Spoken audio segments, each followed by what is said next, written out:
Salamat po sa mga taong nagbabahagi ng salita ng Diyos sa social media.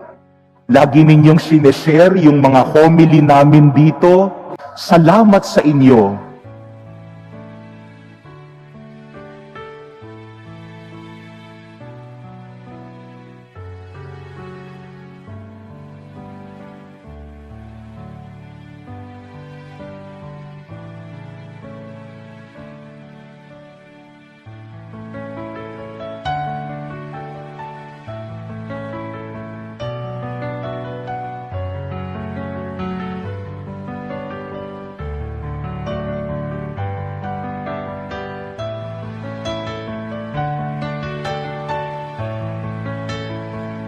Baka hindi ninyo alam, yung binabahagi ninyo na salita ng Diyos ay nakapagbibigay ng liwanag sa isang taong dumaraan sa dilim.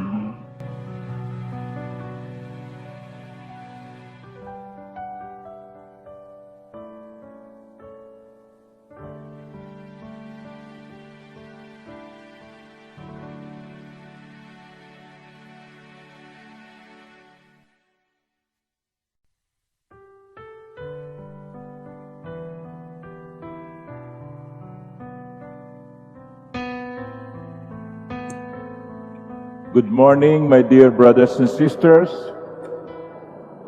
and welcome to all of you who are, especially those who are first-timers to the Manila Cathedral. And in a special way, let us welcome in our midst the students and staff of St. Aloysius College in Sydney, Australia. They are there on the left transept. So welcome to the Philippines. Welcome to the Manila Cathedral. I hope you are enjoying the Manila traffic. My dear sisters and brothers, today we are, as I said earlier, we are celebrating the solemnity of Saints Peter and Paul.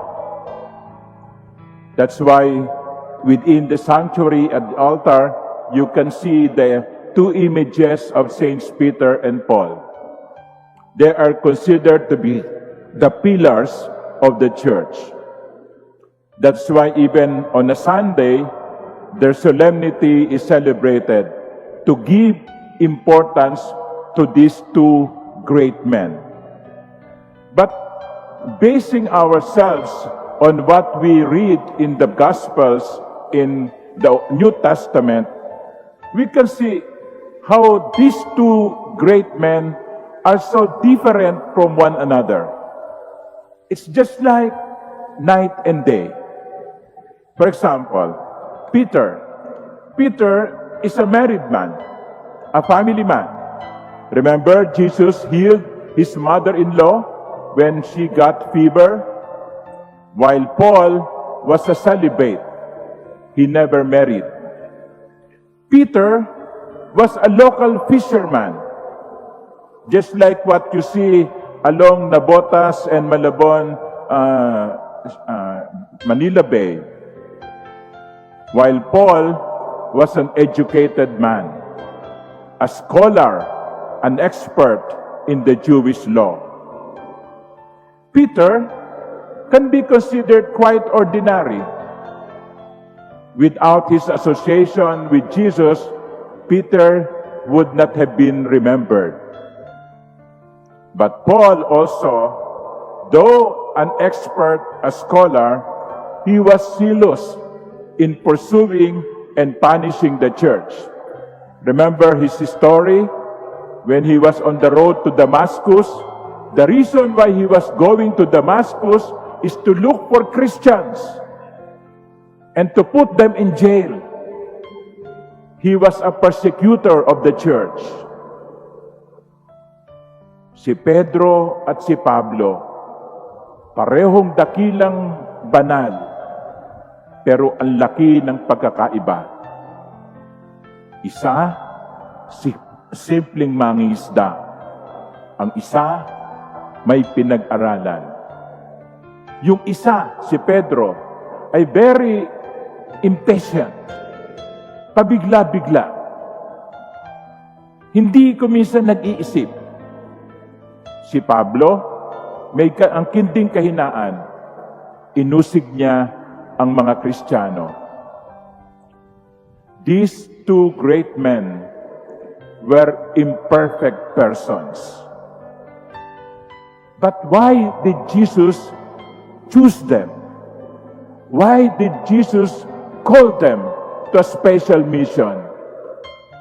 Peter, to be the prince of the apostles, to be the leader of the disciples. Paul, the apostle to the Gentiles. Alam naman siguro ni Jesus kung anong klase ng tao si Pedro. Alam naman siguro ni Jesus kung anong ginagawa ni Pablo sa kanyang mga alagad. Pero bakit sila pinili? Bakit sila hinirang? And here, you can find the secret. Jesus chooses someone not because he is perfect, but because it is his will. God that does not choose or call the qualified, but rather, He qualifies the called.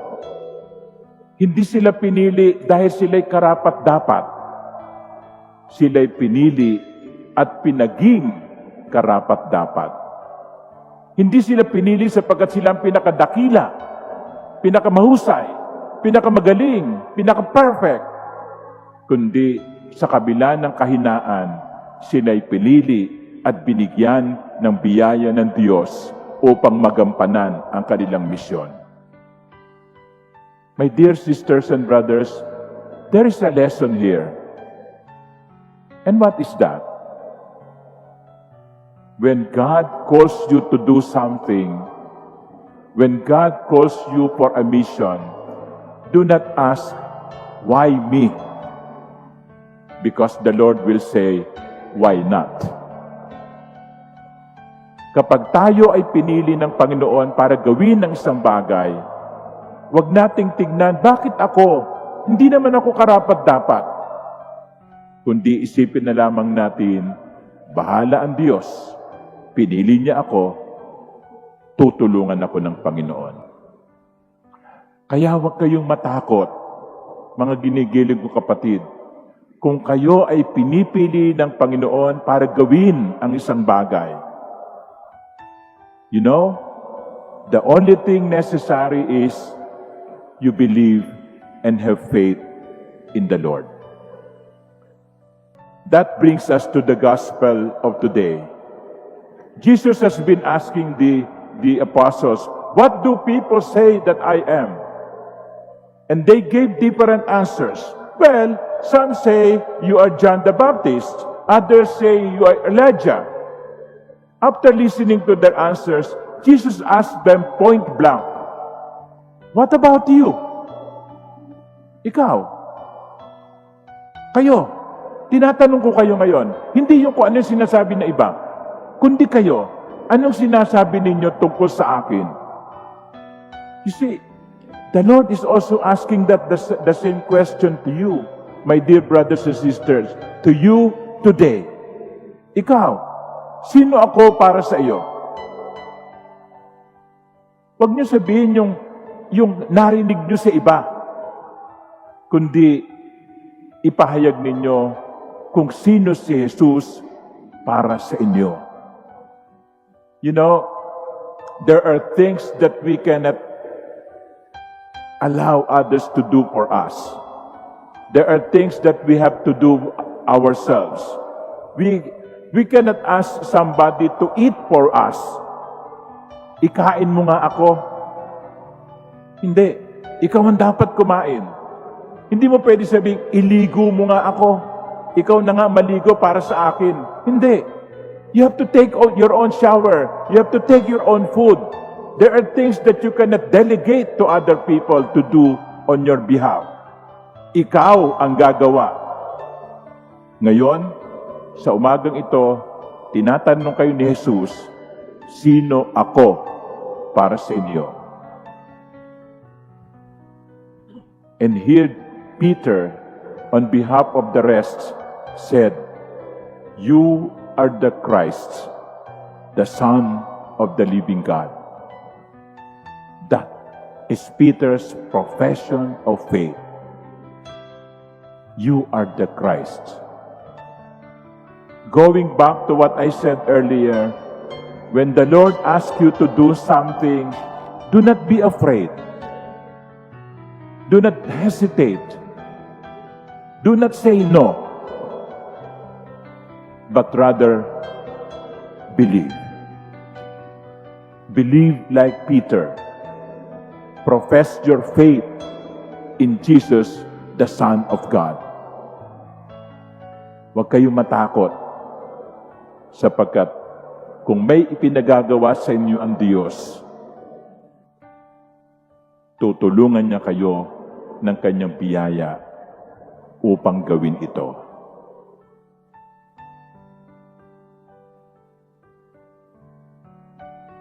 Kaya sa umagang ito, mga kapatid,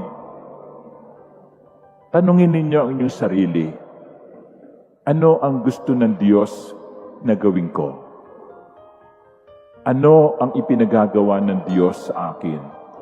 Ask yourself, what does the Lord want me to do today? What does the Lord want me to do today?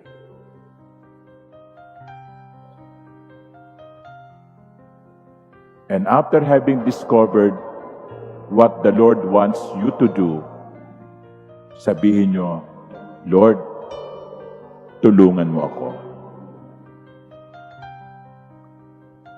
Help me. I believe in you. Peter, Paul, they were not perfect, but they were called, and God qualified them.